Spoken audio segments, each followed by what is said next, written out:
अक्सर ये जानते हुए कि कोई आदत कोई रवैया हमारे लिए सही नहीं है, इसके बावजूद हम उसे दोहराते हैं।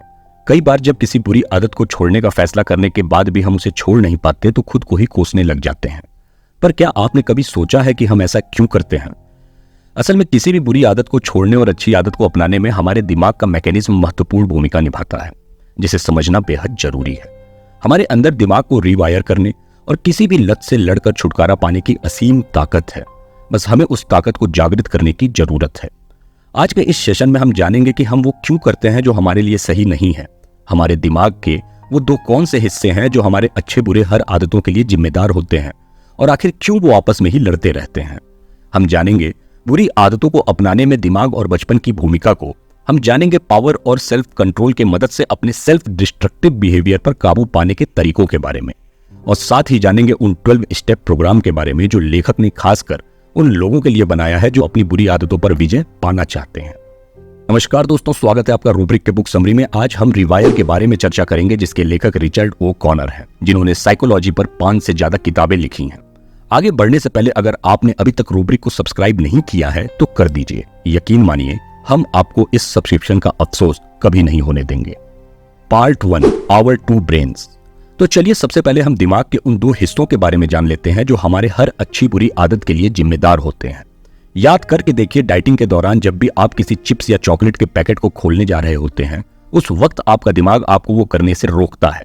वो आपको यह संदेश देता है कि स्वयं को नुकसान पहुंचाने वाले काम आपको नहीं करने हैं।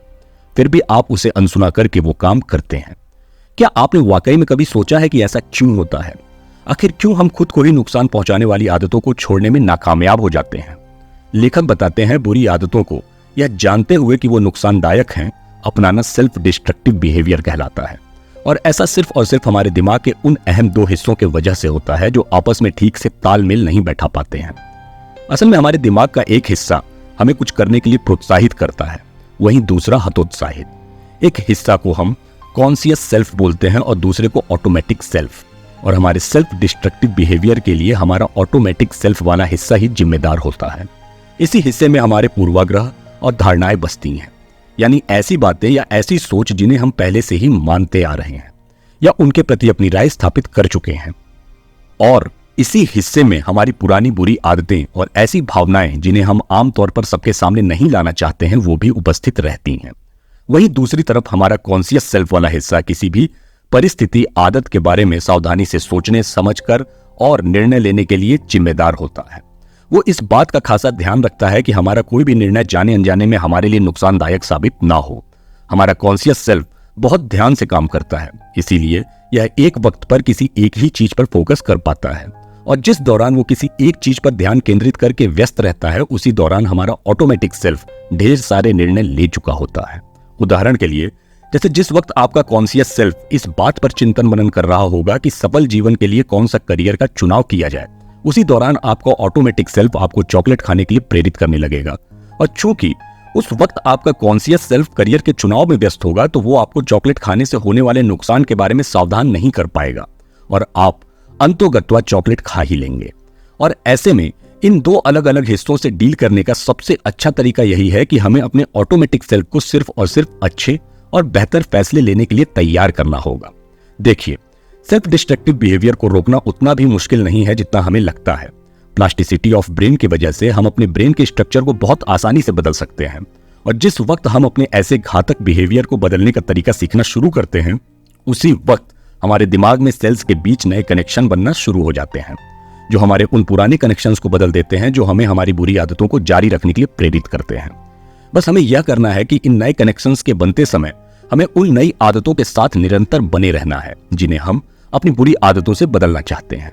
ध्यान रहे, हम जितना ज्यादा अपनी अच्छी आदतों का अभ्यास करते हैं, इन्हें ऑटोमेटिकली अपनाना उतना ही आसान हो जाता है। जैसे मान लीजिए आपको हर सुबह उठकर चाय के साथ सिगरेट पीने की आदत है, तो आप उस आदत को ग्रीन टी पीने की आदत से बदल दीजिए, और 7 से 10 दिन बाद आपको ग्रीन टी पीने की लत लग जाएगी, एक ऐसी लत जिससे कोई नुकसान नहीं होगा। Part 2, the auto destruct mechanism. बात करें अगर हमारे ऑटोमेटिक सेल्फ की, तो यह बुरा नहीं है, इसके इरादे बुरे नहीं हैं, यह बस हर फैसला बिना हमारे जानकारी के अनकॉन्शियसली लेता है। इसका मकसद तो सिर्फ और सिर्फ हमें खुश, कंफर्टेबल और कॉन्फिडेंट रखना होता है। फिर इसे फर्क नहीं पड़ता कि वो खुशी, वो आराम कि हमें क्या कीमत चुकानी पड़ सकती है। फिर इसे फर्क नहीं पड़ता कि जो क्षणिक खुशी या आराम वो हमें देने की कोशिश कर रहा है, लॉन्ग रन में उसका कितना बड़ा दुष्परिणाम हमें झेलना पड़ सकता है। और यह ऐसा सिर्फ और सिर्फ हमारे पूर्वाग्रह, हमारी पुरानी धारणाएं और हमारे सीमित ज्ञान से प्रभावित होकर करता है। उदाहरण के लिए, जैसे आपको हाई शुगर कॉफी पीने की आदत है। आपको यह भी पता है कि ज्यादा मीठा या ज्यादा कैफीन आपके स्वास्थ्य के लिए अच्छा नहीं है, लेकिन फिर भी आप उसे नहीं छोड़ पा रहे, क्योंकि आपका ऑटोमेटिक सेल्फ आपको उस वक्त ऐसी ढेर सारी बातें बता रहा होता है जो आपको उस आदत को ना छोड़ने के लिए प्रेरित करती है। जैसे अगर मैं अचानक से कॉफी पीना छोड़ दूं तो कहीं मेरा दिमाग काम करना बंद ना कर दे, या फिर एक कॉफी पीने से कुछ नहीं होता, या दुनिया में लाखों लोग कॉफी पीते हैं, अगर शुगर और कैफीन इतना ही बुरा होता तो बाजार में बिकता ही क्यों, और भी बहुत कुछ। अब सवाल यह है कि आखिर हमारे ऑटोमेटिक सेल्फ की पकड़ हमारे डिस्ट्रक्टिव बिहेवियर पर इतनी मजबूत क्यों होती है। इसको जानने के लिए सबसे पहले हमें अपने सोचने के तरीकों के बारे में जानना होगा। असल में हम जिंदगी को प्रिडिक्टेबल बनाने की कोशिश में हर काम, हर चीज में कोई मतलब या पैटर्न खोजने लगते हैं। पैटर्न जैसे अगर आप अच्छा करेंगे तो आपके साथ अच्छा ही होगा। इस तरह जाने अनजाने में हम इतना ज्यादा पैटर्न्स बना लेते हैं कि उन्हें मैनेज करने के लिए हमें एक प्रॉपर स्ट्रक्चर बनाना पड़ता है, जिसे पैराडाइम कहते हैं, जो वास्तविकता और दुनिया के प्रति हमारे सोचने के तरीके को दर्शाता है। अब बड़े होने के साथ साथ ऐसी सोच को हम अपने जीवन में लागू करके उन पे विश्वास कर रहे होते हैं, और समय के साथ हमारी यही सोच परमानेंट और ना बदली जा सकने वाली सोच बन जाती है। और फिर धीरे धीरे हम हमारे जैसे सोच वालों के साथ नजदीकियां बढ़ाने लगते हैं और उनसे दूर हो जाते हैं जो हमारे सोच को चैलेंज करते या उसके खिलाफ होते हैं। उदाहरण के लिए, जैसे अगर आपको पीने का शौक है तो बार में जाने वाले लोग आपके दोस्त बन जाते हैं और ना पीने वाले आपसे दूर होने लगते हैं। फिर धीरे धीरे हमारा यह शौक कब बुरी आदत में तब्दील हो जाता है हमें पता ही नहीं चलता, क्योंकि हम अपने उस बुरी आदत और उससे जुड़े दुष्परिणाम के बारे में कॉन्शियस होकर कभी सोचते ही नहीं हैं। हम अपने कॉन्शियस सेल्फ को अपनी प्रॉब्लमेटिक सोच को ठीक करने का मौका ही नहीं देते हैं। यहाँ तक कि हम हर उन लोगों से, हर उन रिश्तों से दूरी बना लेते हैं जो हमारे सोच और नजरिए को चैलेंज करते हैं। हम अपने सेल्फ डिस्ट्रक्टिव बिहेवियर के बारे में किसी से बात ही नहीं करना चाहते हैं। इन शॉर्ट, हम अपने पैराडाइम का बचाव करने लग जाते हैं। अक्सर हम उन फैक्ट्स और इवेंट्स को नकार देते हैं जो हमारे सोच, हमारे धारणा के मुताबिक नहीं होते हैं। फिर चाहे हमारी वो सोच कितनी भी गलत क्यों ना हो, तक हमें हमारी गलत धारणा और सोच के बारे में पता चलता है तब तक काफी देर हो चुकी होती है। ऐसे में सबसे पहले तो हमें अपने गलत पैराडाइम के बारे में जागरूक होने की जरूरत है, जिसमें हमारी मदद एक डायरी कर सकती है। आपको करना यह है कि अगली बार आप जब भी निराश हो तो इसे अपने डायरी में नोट कर लीजिए। फिर आप वो लिखिए जिसकी आपको उम्मीद थी, फिर असल में जो हुआ वो लिखिए।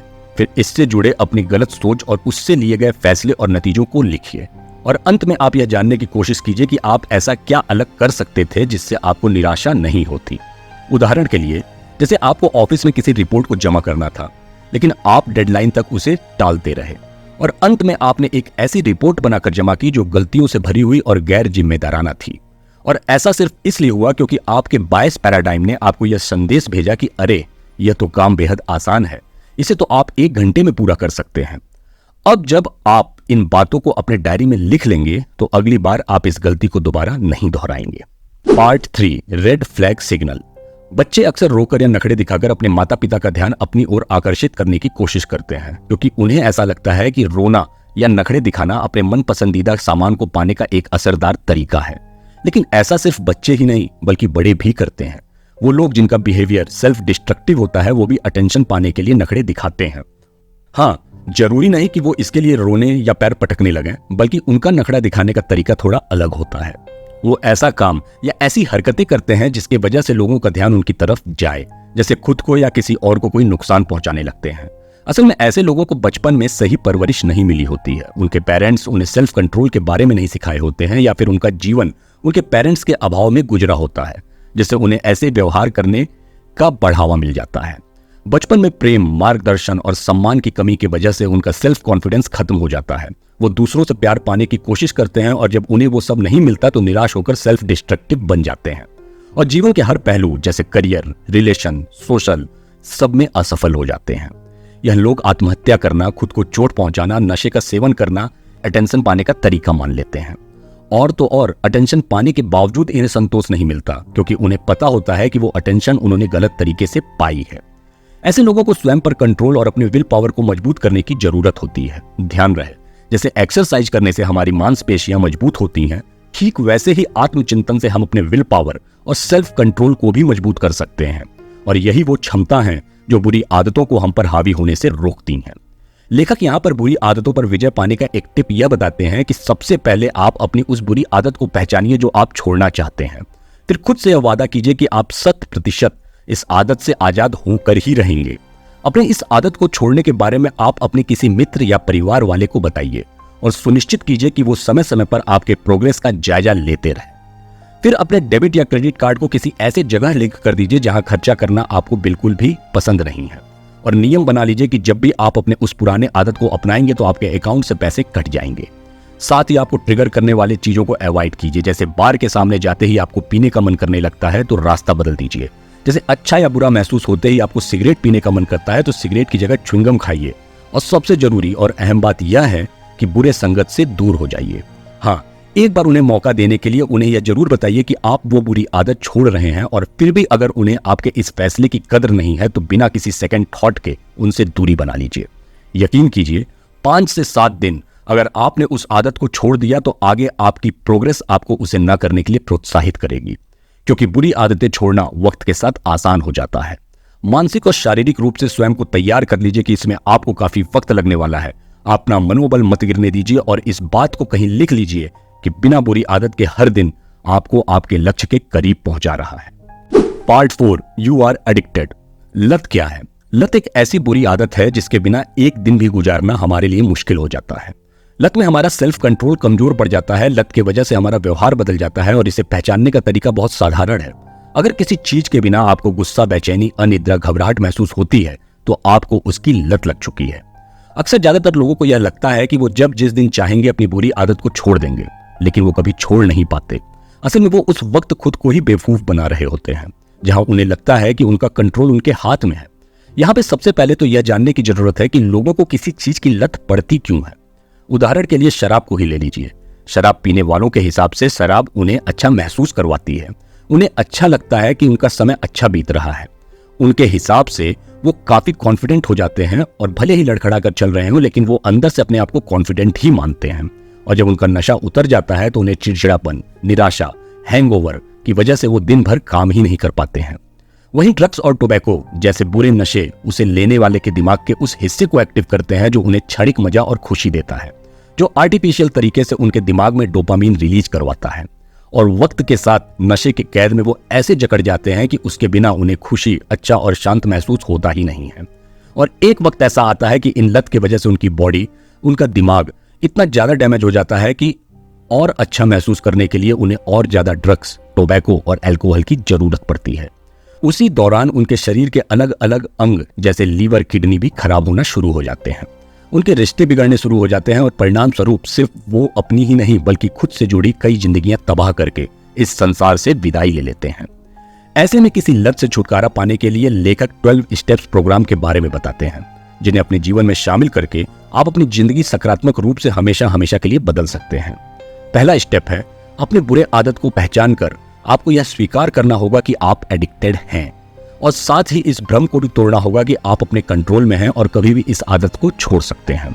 दूसरा स्टेप है, उस आदत को छोड़ने का टारगेट सुनिश्चित करके उसे एक एक दिन के गोल के हिसाब से बांटिए और स्वयं पर भरोसा कीजिए कि आप हर दिन अपने लक्ष्य को पूरा करेंगे।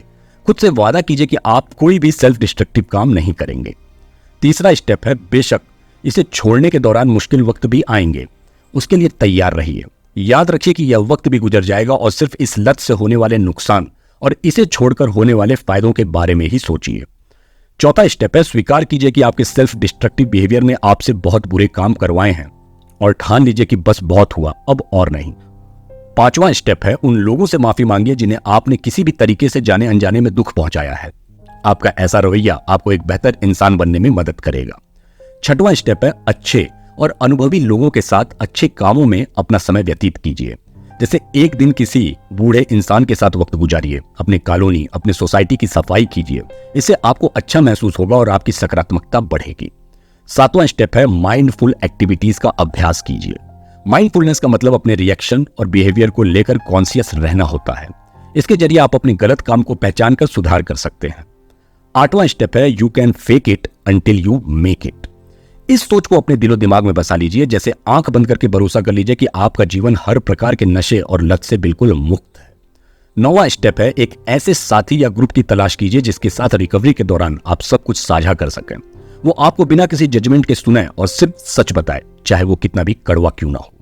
10वां स्टेप है, एक डायरी भी मेंटेन कीजिए जिसमें आप अपने हर रोज का अनुभव लिखिए, अपनी फीलिंग्स को एक्सप्रेस कीजिए।